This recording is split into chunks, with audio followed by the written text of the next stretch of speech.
નમસ્કાર મિત્રો, ઘણા લોકોના મને એવા ક્વેશ્ચન આવ્યો છે કે સર સાયબર ક્રાઇમ દ્વારા અમારી બેંકને ઇન્ફોર્મ કરીને અમારું એકાઉન્ટ જે છે આખું એકાઉન્ટ ફ્રીઝ કરી દેવામાં આવ્યું છે, તો અમે શું કરી શકીએ? મિત્રો, જો તમે કોઈ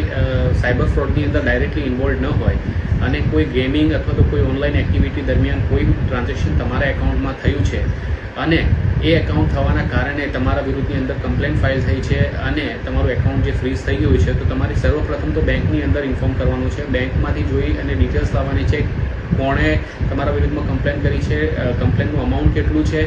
અને પછી તમારે સાયબર ક્રાઇમને જે છે ટોટલ ડિટેલ્સ સાથે કે તમે કઈ રીતે ઓનલાઈન ટ્રાન્ઝેક્શન કર્યું, કેટલું અમાઉન્ટ તમારા એકાઉન્ટમાં આવ્યું છે, તમે એની અંદર ઇન્વોલ્વ નથી અને તમે જે અમાઉન્ટ જે છે એ પાછું આપવા માટે તૈયાર છો અને તમારા એકાઉન્ટ જે છે જેટલી અમાઉન્ટ આવી છે એટલી અમાઉન્ટને લિયન કરીને બાકીની અમાઉન્ટ જે છે એકાઉન્ટ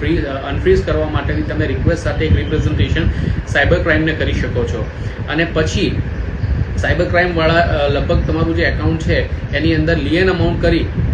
જે અમાઉન્ટ તમારા એકાઉન્ટમાં આવ્યું છે, જે કમ્પ્લેન અમાઉન્ટ છે એટલું ફ્રીઝ કરીને બાકીનું અમાઉન્ટ જે છે અનફ્રીઝ કરી દેશે. ના કરે તો તમે ઓનરેબલ ગુજરાત હાઈકોર્ટની અંદર ડાયરેક્શન પિટિશન પણ દાખલ કરી શકો છો. તો આ વિડીયોને વધુમાં વધુ શેર કરો.